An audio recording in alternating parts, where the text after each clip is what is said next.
Assalamualaikum warahmatullahi wabarakatuh. Innal hamdalillah nahmaduhu wa nasta'inuhu wa nastaghfiruh wa na'udzu billahi min shururi anfusina wa sayyiati a'malina. Man yahdihillahu fala mudilla lahu wa man yudlil fala hadiya lahu. Wa asyhadu an la ilaha illallah wahdahu la syarika lahu wa asyhadu anna Muhammadan abduhu wa rasuluh.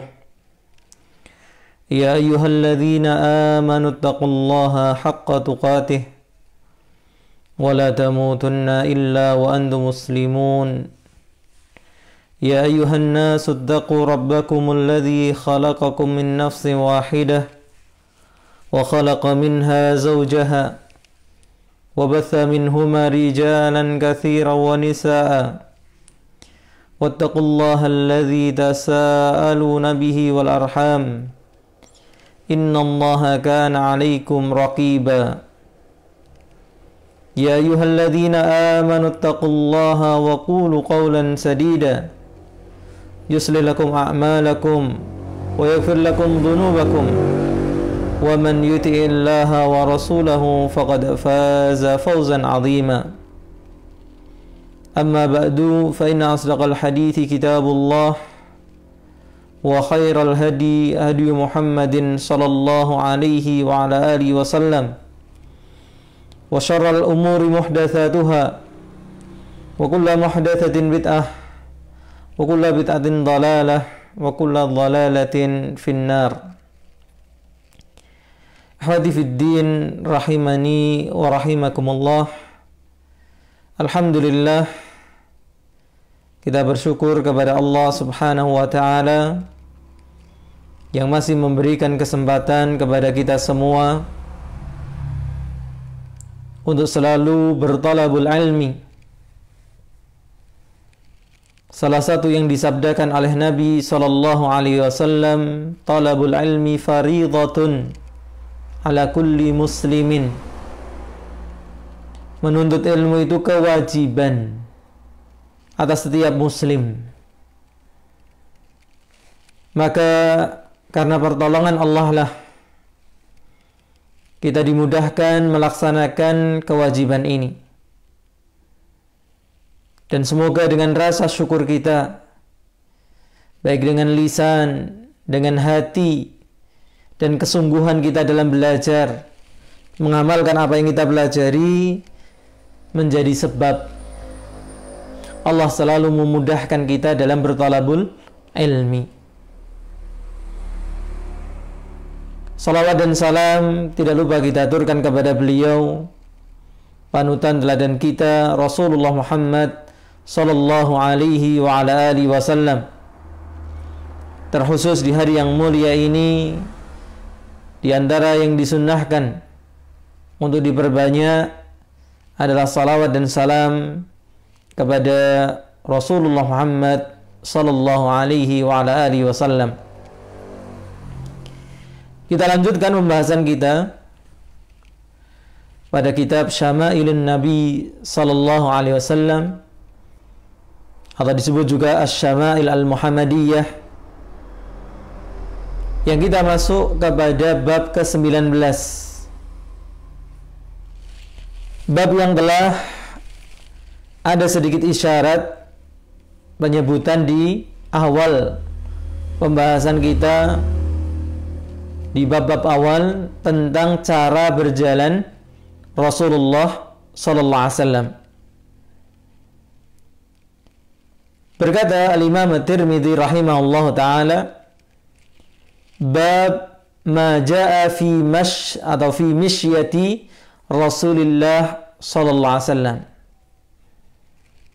Bab tentang apa-apa yang datang dari hadis-hadis dalam penjelasan sifat berjalannya Rasulullah sallallahu alaihi wasallam.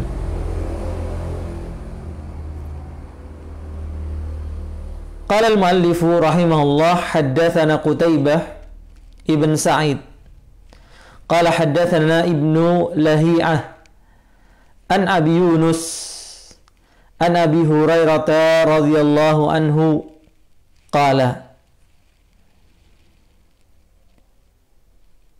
Sahabat Abu Hurairah menyebutkan, wala ra'aitu syai'an ahsana min Rasulillah sallallahu alaihi wasallam. Dan tidaklah aku melihat sesuatu yang lebih baik,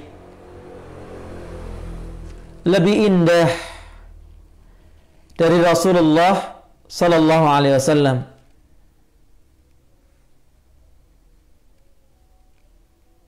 Dan sudah kita bahas ini, bagaimana wajahnya yang seakan-akan bersinar. Yang di sini katakan ka'anna syamsa tajri fi wajhihi. Seakan-akan matahari berlari di wajahnya, berputar, beredar.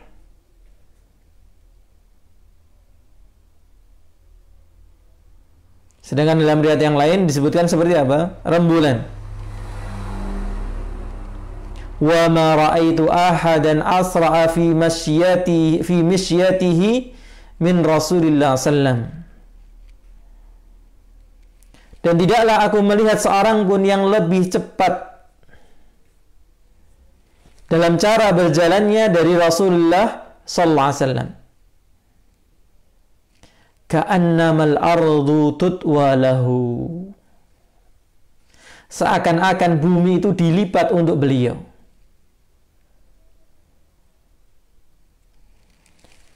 Nah, di sini wallahu alam keterangan kenapa beliau seakan terlihat berjalan cepat. Yang susah nanti di akhir akan disebutkan, susah ditandingi oleh siapapun di antara para sahabat. Karena seakan-akan bumi itu dilipat, langkahnya satu langkah biasa ternyata itu melebihi langkah orang lainnya. Sehingga dikatakan oleh Abu Hurairah radhiyallahu anhu, inna lanujhidu anfusana. Kami sampai memaksa, kepayahan, kesulitan mengikuti cara jalannya Rasulullah SAW tadi. Wa innahu la ghairu muqtarithin.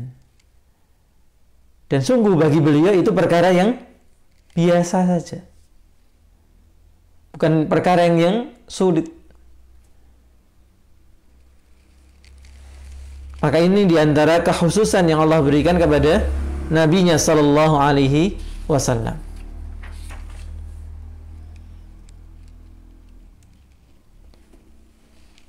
Kemudian hadis berikutnya, hadis yang sudah pernah kita baca, hadisnya Ali radhiyallahu anhu. Qala haddatsana Ali bin Hujr wa ghairu wahidin qalu haddatsana Isa bin Yunus an Umar bin Abdullah maula Ghufrah qala akhbarani Ibrahim ibn Muhammad min waladi Ali bin Abi Talibin. Qala, sahabat Ali radhiyallahu anhu menceritakan, kana Aliyun idza wasafa an-nabiyya sallallahu alaihi wasallam qala,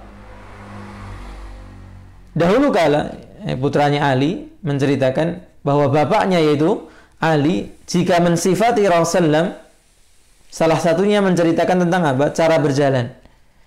Kana idza masya taqalla'a ka'annama yanhattu min sababin.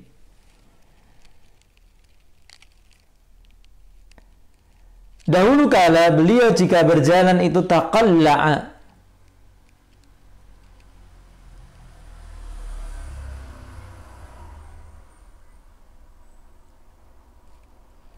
yaitu apa? Kakinya itu menginjak tanah dengan kuat.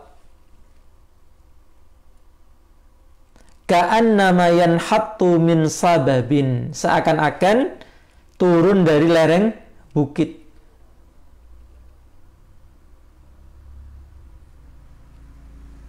Jadi beliau kalau berjalan kakinya menghentak dengan kuat supaya apa? Atau seperti apa? Seperti orang yang turun dari lereng. Dia akan menghentakkan kakinya dengan kuat supaya tidak tergelincir.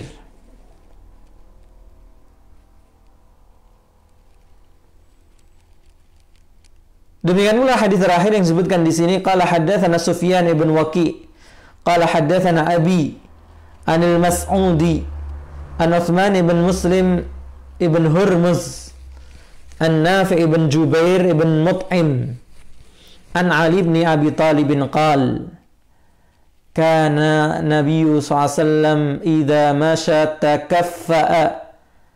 takaffuan ka'annama yanhattu min sababin. Dahulu kala Nabi SAW kalau berjalan itu, kita katakan apa? Takaffa'a dulu, tegap, seakan-akan turun dari lereng sebuah bukit. Nah, ini menambahkan apa yang pernah kita baca.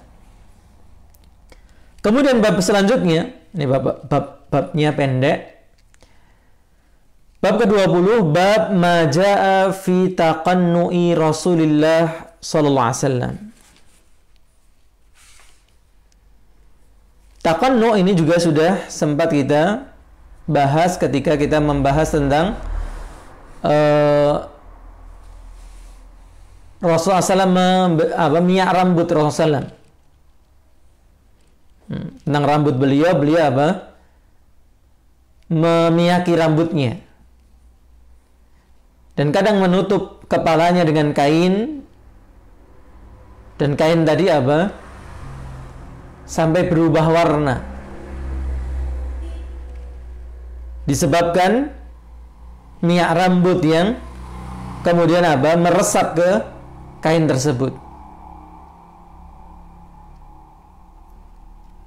Sedangkan taqannu' sendiri adalah meletakkan kain di atas kepala. Dan diterangkan oleh Syekh Abdul Razak bahwa ini adalah hajah, bukan adah beliau. Artinya beliau melakukan itu di saat siang hari panas, atau ketika beliau ingin menyembunyikan diri. Nah, beliau menutup kepalanya dengan kain. Itu disebut taqannu'. Sehingga Imam At-Tirmidzi mengatakan bab ma jaa fi taqannu'i Rasulullah sallallahu. Bab tentang hadis-hadis yang datang menjelaskan tentang taqannu'nya, menutup kepalanya Rasulullah sallallahu alaihi wasallam. Ada satu hadis yang beliau sebutkan di sini, hadis yang telah kita baca. Dan diterangkan hadis ini lemah secara sanadnya. Qala haddatsana Yusuf ibn Isa, qala haddatsana Waqi, qala haddatsana Rabi ibn Sabih an Yazid ibn Aban an Anas bin Malik radhiyallahu anhu qala kana Rasulullah sallallahu alaihi wasallam yukthirul qina'a. Dahulu kala Rasulullah SAW banyak menggunakan apa? Minyak rambut di kepalanya. Ka'anna thawbahu thawbu zayyat. Sampai-sampai bajunya seakan seperti baju tukang minyak karena banyaknya minyak rambut yang mengenai bajunya.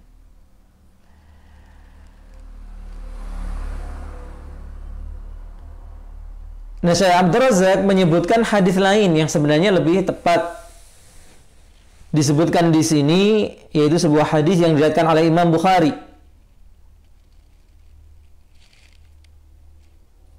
Dari Ummul Mukminin Aisyah radhiyallahu anha. Beliau menceritakan, bainama nahnu yawman julusun fi baiti Abi Bakrin fi nahri adh-dhahirati qala qailun li Abi Bakr. Ummul Mukminin Aisyah bercerita ketika kami pada suatu hari duduk di rumahnya Abu Bakar di siang hari. Ada seseorang yang berkata kepada Abu Bakar, "Hadza Rasulullah mutaqanni'an." Ini Rasulullah ya yang menutup kepalanya. Maka hadis ini lebih tepat menceritakan tentang apa? Rasulullah SAW pernah atau kadangkala menutup kepalanya. Yang kemudian beliau menukil keterangan Al-Imam Ibnu Qayyim tentang hadis ini, "Innama fa'alahu an-nabiy SAW tilka sa'ati liyahtafi bidzalik." Dan sesungguhnya perbuatan Nabi SAW pada waktu tersebut untuk apa? Bersembunyi.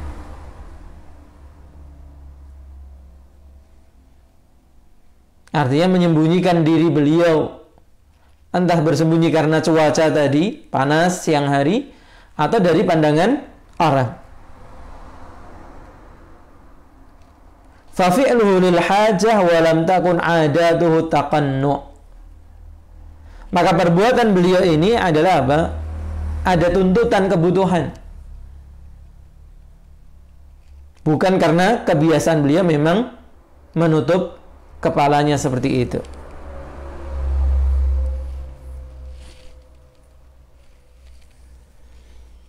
Kemudian kita beralih pada bab maja'a fi jilsati Rasulullah SAW. Bab apa-apa yang datang dari hadis-hadis dalam penjelasan cara duduknya Rasulullah SAW.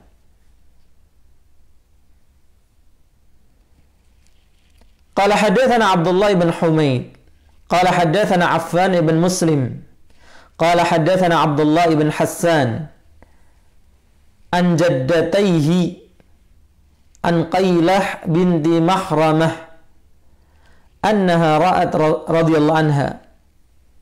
Qailah binti Mahramah, seorang sahabiyah, bercerita, annaha ra'at Rasulullah SAW fil masjid,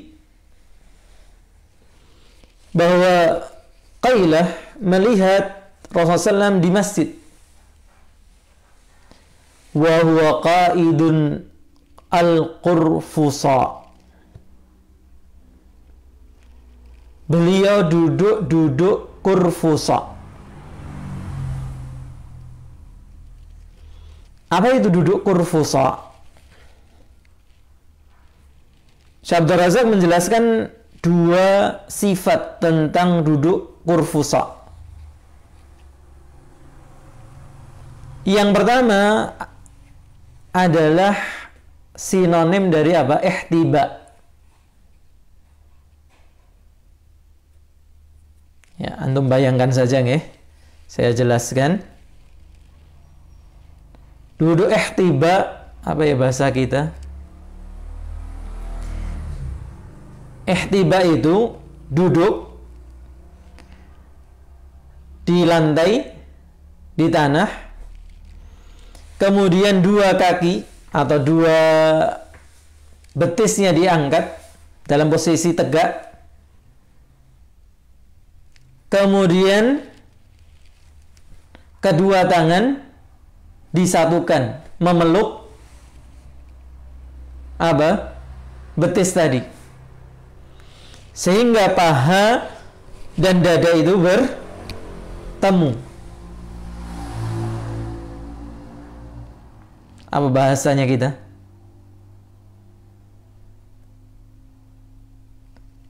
Jadi duduk itu ya, dalam posisi betis itu ditegakkan, kemudian paha ditempelkan ke perut kita, di mana apa? Kedua tangan mengikat betis tadi, memeluk betis tadi. Nah, kadang sebagian seperti khususnya orang-orang Yaman ini fungsi lengan tadi digantikan oleh kain. Jadi, mereka punya kain, seperti selendang begitu ya. Nah, itu diikatkan. Dan itu memberikan kenyamanan ketika duduk. Di mana cara duduk ini tidak boleh dilakukan ketika mendengarkan khutbah Jumat.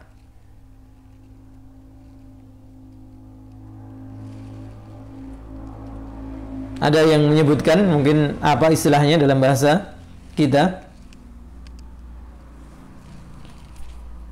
Yang kedua, maksud dari kurfusa adalah seperti duduk iftirash. Jadi duduk bertelekan apa? Betis. Jadi kita duduk seperti duduk iftirash, kemudian apa? Menunduk ke depan.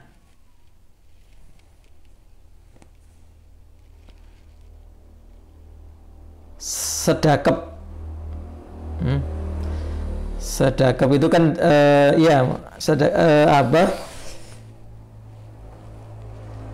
tangannya saja ya, mungkin kalau sedakep itu cenderungnya duduk sedakep gitu ya. Nah, yang kedua ini iftiras, antum bayangkan duduk iftiras, kemudian antum menunduk ke bawah, perut nempel ke paha,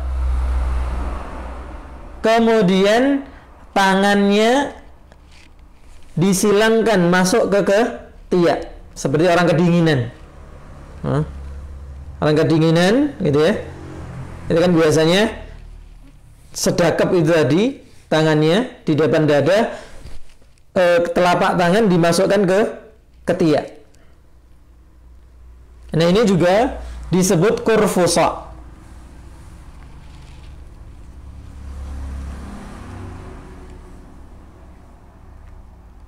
Maka sahabi Qailah ini pernah melihat Rasulullah SAW duduk dalam posisi ini. Dan lagi-lagi tentunya ini bukan cara duduk terus-menerus gitu ya. Rasulullah SAW kalau duduk mesti seperti itu, enggak. Ya, ini sesuai dengan hajat, kebutuhan waktu itu.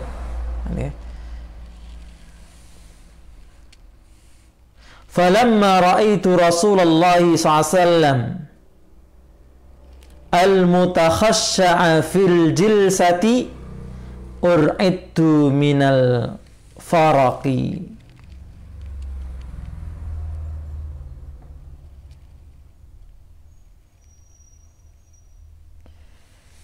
Ketika kemudian aku melihat Rasulullah sallallahu alaihi wasallam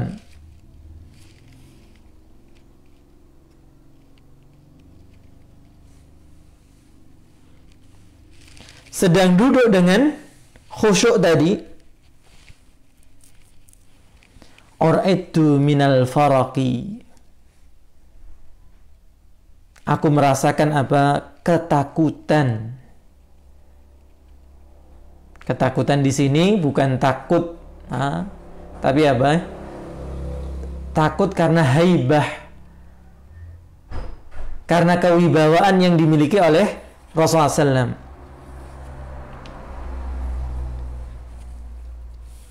Ini salah satu cara duduk Rasulullah SAW. Yang kedua, qala haddatsana Sa'id ibn Abdurrahman al-Mahzumi wa ghairu wahidin qalu haddatsana Sufyan an Zuhri an Abbad ibn Tamim an ammihi radhiyallahu anhu annahu ra'a an-nabiy sallallahu alaihi wasallam mustalqiyan fil masjid wadi'an ihda rijlaihi 'ala al-ukhra. Pamannya Abbad ibn Tamim menceritakan bahwa beliau pernah melihat Nabi sallallahu alaihi wasallam mustalqiyan fil masjid, Mustalqiyan, kalau bahasa Jawanya ngeledak, terlentang, tidur terlentang. Baik bersandar pada sesuatu ataupun tidak, itu dikatakan mustalqin.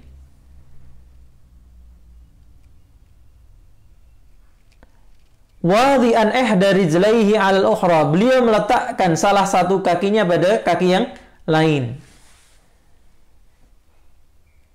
Baik kaki tadi menjulur atau kaki tadi apa? Dalam posisi dilipat. Artinya salah satu kakinya ditegakkan, kemudian apa? Diletakkan kaki di kaki yang lain.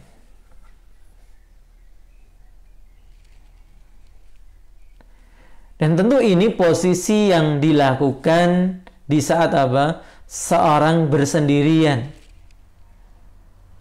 Atau pada sekelompok kecil orang-orang dekat beliau, ya. Karena posisi ini posisi istirahat, tidak beliau lakukan di depan apa? Halayak ramai. Terlebih ada juga larangan ternyata untuk tidur atau duduk dalam posisi apa ini? Terlentang seperti ini. Sebagaimana disebutkan dalam Sahih Muslim.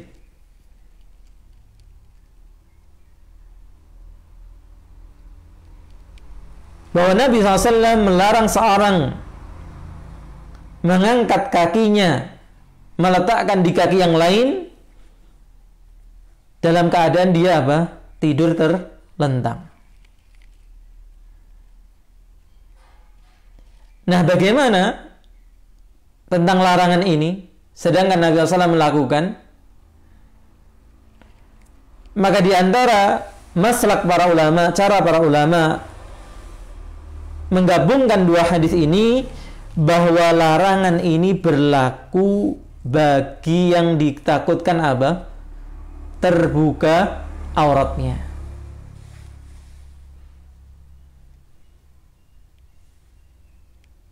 Misalnya apa? Bagi bapak-bapak yang pakai sarung, ternyata sebagian kadang pakai sarung itu tidak pakai dobelan, gitu ya?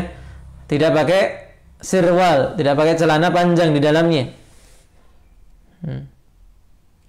Nah, ini nggak boleh. Kemudian apa? Duduknya terlentang seperti ini, kemudian apa? Jegang, istilahnya gitu ya. Kakinya dinaikkan ke yang lain karena ditakutkan terbuka auratnya. Tapi kalau yang seperti ini adalah orang yang mengenakan apa? Sirwal, celana panjang, maka ini bukan perkara yang dilarang. Wallahu a'lam. Kemudian yang ketiga, qala hadatsana Salamah bin Ibnu Syabib. Qala hadatsana Abdullah bin Ibrahim al-Madani. Qala hadatsana Ishaq ibn Muhammad al-Ansari an Rubaih ibn Abdurrahman ibn Abi Sa'id an abihi an jaddihi Abi Sa'id al-Khudri. Sahabat Abu Sa'id al-Khudri mengatakan, qala kana Rasulullah sallallahu alaihi wasallam idza jalasa fil masjid ihtaba biyadaihi. Dahulu kala Rasulullah SAW jika duduk di masjid, beliau melakukan ihtiba dengan kedua tangannya. Nah, ihtiba tadi sudah dijelaskan. Apa tadi ihtiba? Salah satu makna dari duduk kurfusa. Di antara makna duduk kurfusa adalah apa? Ihtiba. Jadi duduk, kakinya apa? Betisnya diangkat, begitu ya? Diangkat itu dalam arti ditegakkan. Kemudian apa? Kedua tangannya memeluk betisnya tadi atau tulang keringnya. dari arah depan, gitu ya.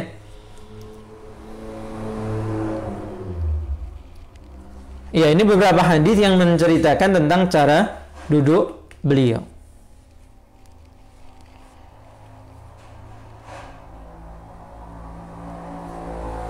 Kemudian beralih pada bab berikutnya.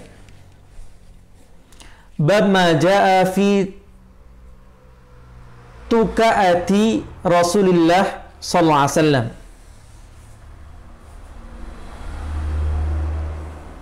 Bab tentang apa-apa yang datang dalam penjelasan tukaah. Apa itu tukaah?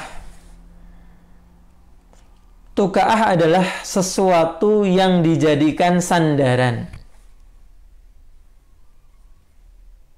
Kalau ittaka yattaki'u itu bersandar,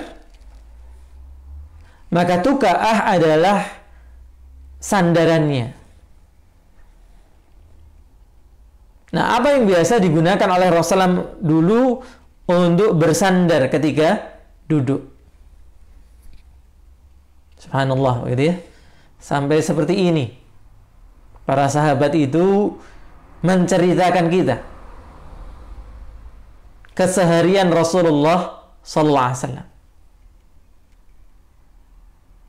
Dan ini akan membangun kedekatan kita dengan beliau. Lagi-lagi saya katakan apa? Meskipun kita terpisah waktu dengan beliau, dengan membaca seperti ini seakan kita hadir.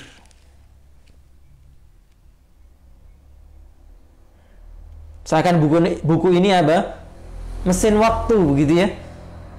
Jadi kalau orang barat membayangkan punya mesin penjelajah waktu,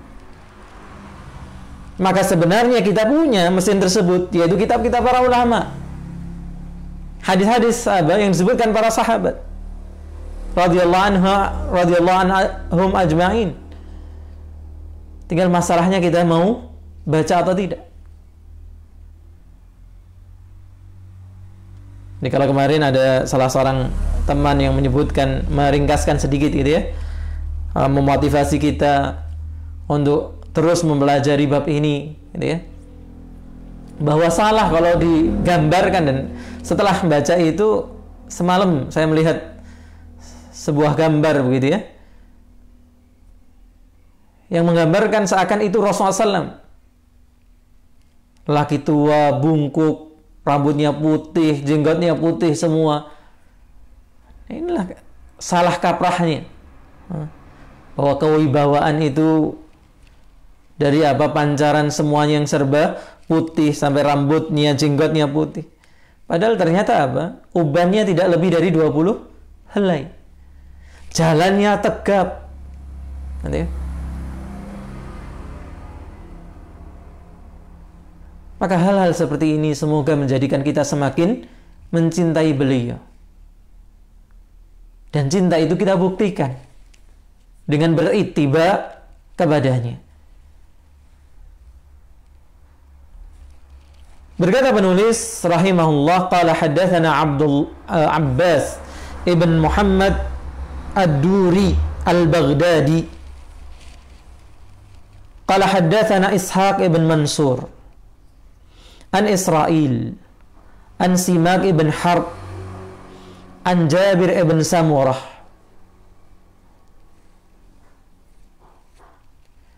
Sahabat Jabir ibn Samurah radhiyallahu anhu qala, berkata, ra'aitu Rasulullah sallam muttaki'an ala wisadatin ala yasarihi.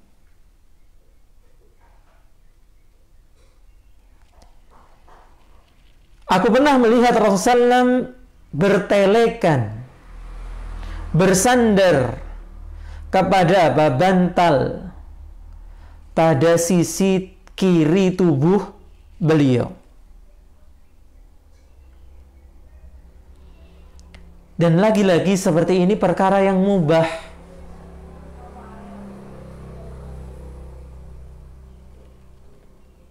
Jadi perkara posisi duduk, posisi kita berbaring, ini perkara yang mubah.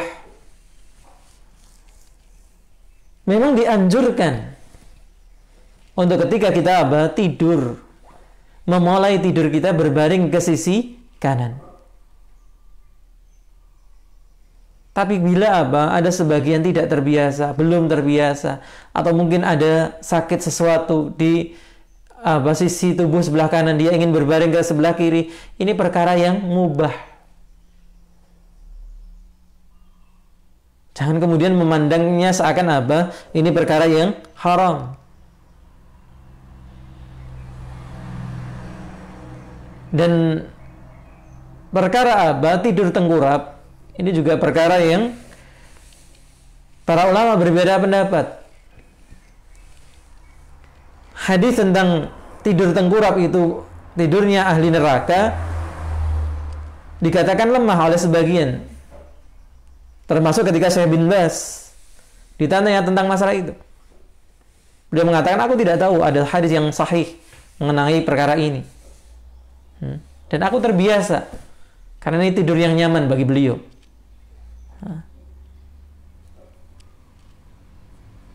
Maka di sini diceritakan bahwa Nabi sendiri pernah sallallahu alaihi wasallam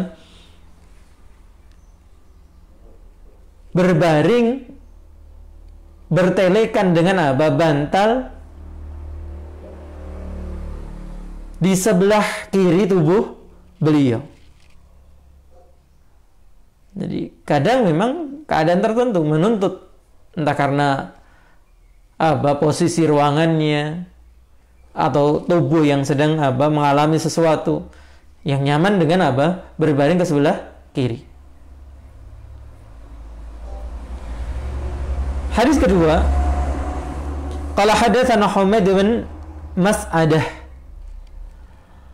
qala hadatsana Bishr ibn Mufaddal qala hadatsana Al-Jurari an Abdurrahman ibn Abi Bakrah an abihi Abu Bakrah radhiyallahu anhu qala Rasulullah sallam. Ini hadis yang sering kita dengar. Bersabda Rasulullah sallam, ala uhaddithukum bi akbaril kabairi.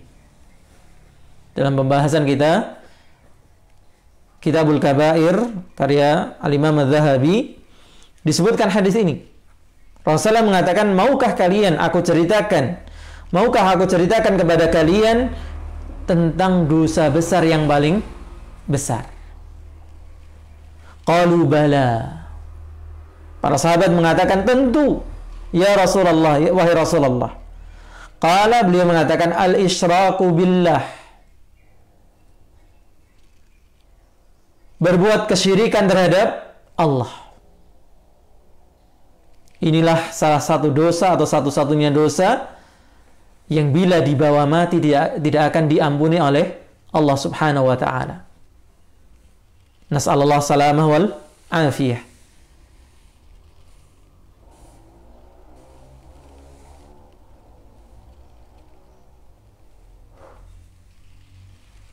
Kemudian beliau mengatakan yang kedua, wa uququl walidain, dan durhaka kepada orang tua. Ini betapa besarnya Islam meletakkan hak orang tua terhadap anak-anaknya, disandingkan dengan haknya siapa? Allah Subhanahu wa taala. Qala wa jalasa Rasulullah sallam wa kana muttaki'a. Poinnya di sini. Kemudian Abu Bakar menceritakan, maka duduklah Rasulullah sallam yang sebelumnya dalam keadaan bersandar. Maka seseorang ketika menjelaskan sesuatu, duduk bersandar ini bukan perkara yang tercela. Entah bersandar pada kursi yang ada sandarannya, atau duduk di lantai kemudian sambil bersandar pada tiang, dinding, atau yang sejenisnya. Karena ini dilakukan oleh Rasulullah sallallahu alaihi wasallam. Kemudian beliau duduk sempurna yang tadinya bersandar. Karena ingin mengingatkan suatu perkara penting. Bukan karena perkara ini lebih besar daripada durhaka kepada orang tua. bukan lebih besar daripada syirik terhadap Allah, tapi karena perkara ini mudah terjadinya pada manusia. Begitu banyaknya terjadi pada manusia. Apa itu? Ala wa qauluz zur. Qala wa syahadatuz zur atau qauluz zur. Dikatakan dan persaksian palsu atau perkataan yang dusta. Maka ini perkara yang perlu diwaspadai. Qala fama zala Rasulullah SAW yaquluha hatta qulna laitahu sakat. Dan Rasulullah SAW ketika mengingatkan dua hal ini terus diulang-ulang sampai kami berharap beliau diam. Berharap diam ini bukan karena apa? Bosan mendengarkan nasihat, tapi karena kasihan. Begitu semangatnya Rasulullah SAW ingin mengingatkan bahayanya ucapan persaksian dusta ini. Itu yang dijelaskan para ulama. Kenapa Rasulullah SAW sampai merubah posisi duduknya dan mengatakannya secara berulang-ulang. Bukan karena apa? Dia lebih besar dosanya dari syirik. Bukan karena dia dosanya lebih besar dari durhaka kepada orang tua. Tapi betapa mudahnya kemudian lisan ini berkata atau bersaksi dusta. Nasallallahu salamah wal afiyah.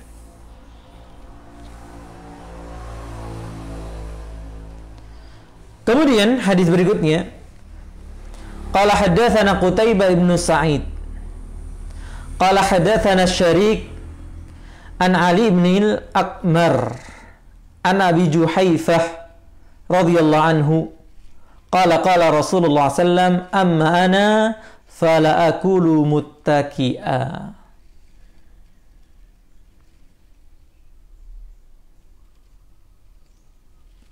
Sedangkan aku, kata Nabi SAW, tidak makan sambil bertelekan pada sesuatu.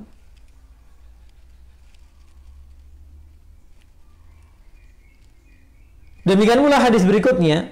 Qala haddatsana Muhammad ibn Bashar, qala haddatsana Abdurrahman ibn Mahdi, qala haddatsana Sufyan an Ali ibn al-Aqmar, qala sami'tu Aba Juhaifah yaqulu qala Rasulullah la akulu muttaki'an. Aku tidak makan sambil bertelekan sesuatu. Nah, sebagian menjelaskan ini letterleks gitu ya. Sehingga anak-anak ini kadang melihat orang tuanya makan duduk di kursi yang ada sandarannya, kemudian punggungnya nempel di kursi tadi, kemudian mengingatkan, nggak boleh loh duduk sambil bersandar. Nah, ini kelihatannya karena salah penjelasan dari mungkin gurunya, ustadzahnya, dan sebagainya. Maka para ulama menjelaskan maksud duduk bersandar ini adalah sambil tiduran. Satu. Atau sambil bersandar pada bantal atau sejenisnya ke sebelah kanan ataupun sebelah kiri. Kemudian dia makan. Ini kalau digambarkan cara makannya para raja-raja yang sombong dulu. Sambil duduk di bantal-bantal itu, kemudian senden gitu ya, atau bertelekan kanan atau kiri, kemudian mereka sambil makan. Nah, ini sebuah kesombongan dan membahayakan pencernaan, diterangkan Ibnu Qayyim. Maka terlarangnya karena dua hal ini. Menunjukkan sifat sombong dan membahayakan pencernaan. Jadi bukan kemudian nggak boleh kalau kita makan pakai kursi yang ada sandarannya bukan. Jadi perlu difahami tentang larangan makan sambil apa? Bertelekan pada sesuatu bersandar ini. Kecuali memang apa? Kita duduk di kursi yang ada sandarannya sambil sedikit delosor gitu ya. Sedikit punggungnya ditarik ke belakang, kemudian kaki agak maju ke depan.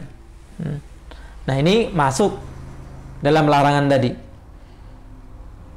Tapi kalau hanya bersandar biasa, bahwa kita duduk tegak, kemudian memang ada sandaran untuk punggung kita, nah ini tidak masuk dalamnya. Wallahu a'lam.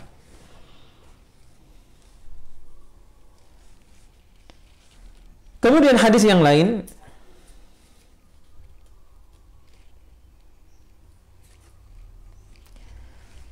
qala hadatsana Yusuf ibn Isa qala hadatsana Waqi qala hadatsana Israil an Simak ibn Harb an Jabir ibn Samurah qala ra'aitu an-nabiy sallallahu alaihi wasallam muttaqian ala wisadatin. Aku melihat Nabi sallallahu alaihi wasallam bertelekan pada apa? Bantal. Dalam riwayat ini tidak ada tambahan tadi apa? Pada posisi sebelah kiri beliau.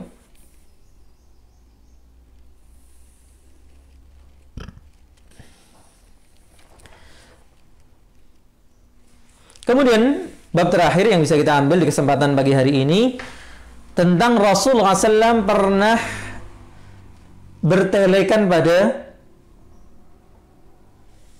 tubuh seseorang. Artinya apa? Berpegangan di sini. Bab maja'a fit tikai Rasulullah SAW. Dan kisah ini juga pernah kita baca ketika menyebutkan tentang jenis baju beliau, pakaian beliau. Qala hadatsana Abdullah ibn Abdurrahman qala hadatsana Amr ibn Asim qala hadatsana Hammad ibn Salamah an Humaid an Anas bin Malik radhiyallahu anhu anna Nabi sallallahu alaihi wasallam kana syakiyan. Dahulu kala ketika Nabi SAW sakit, fa kharaja, kemudian beliau ingin keluar, yatawakka'u ala Usama ibn Zaid. Beliau pun apa? Bertelekan, berpegangan kepada Usamah ibn Zaid. Wa alaihi thawbun qitri qad tawashaha bihi fasalla bihim. Dan beliau mengenakan baju kitri, yaitu jenis kain yang ditenun di mana? Di Yaman, yang beliau selempangkan, beliau selendangkan di pundak beliau, kemudian beliau salat mengimami para sahabat. Oh, ini pada apa? Beliau bertelekan, berpegangan pada Usama ibn Zaid. Maka kadang kalau apa?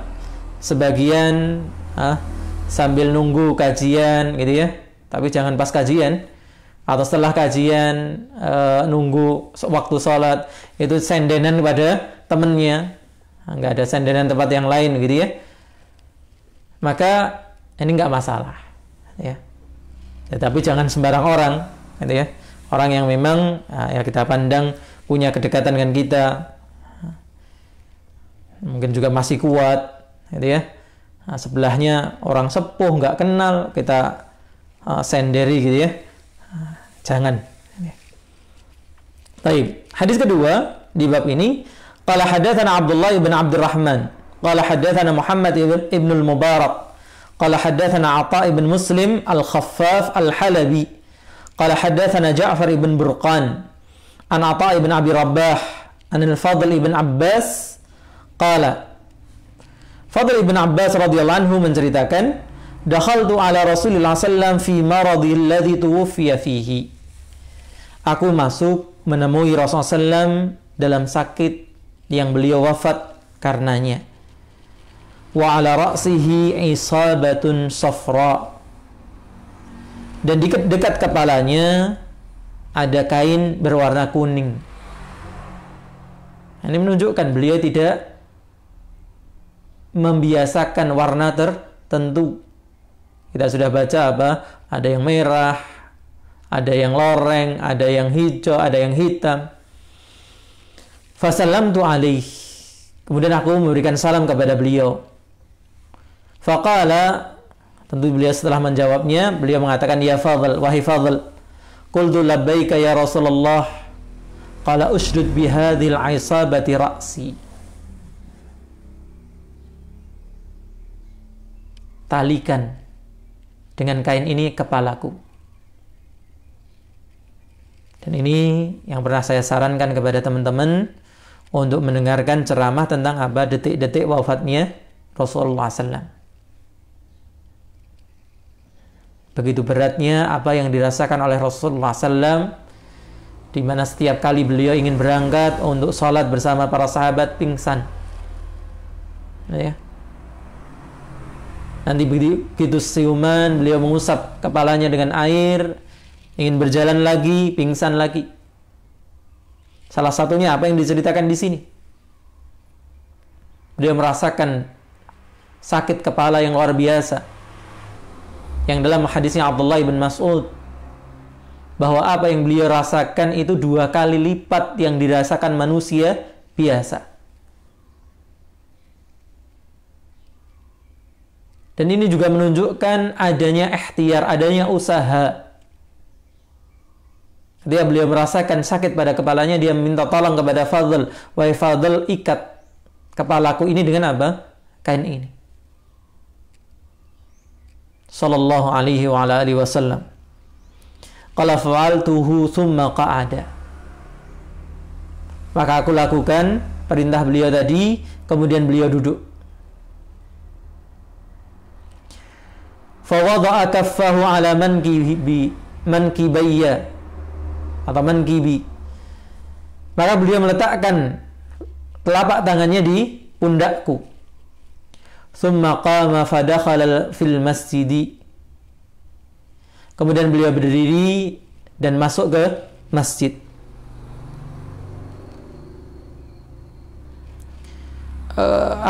Meskipun kemudian dinyatakan hadis ini lemah secara sanadnya. Karena dalam hadis-hadis yang sahih lainnya disebutkan bahwa beliau tidak mampu untuk berjamaah dengan para sahabat. Tapi beratnya apa yang dirasakan beliau itu dikuatkan oleh hadis-hadis yang lain. Allah Ta'ala alam. Ini yang bisa kita bacakan di kesempatan pagi hari ini. Dan besok insya Allah kita akan baca bagaimana kesederhanaan hidup beliau. Ya. Kalau kemarin kita sudah sedikit membaca tentang kain, baju beliau, sarung beliau, kita akan baca bagaimana keseharian beliau dalam makan.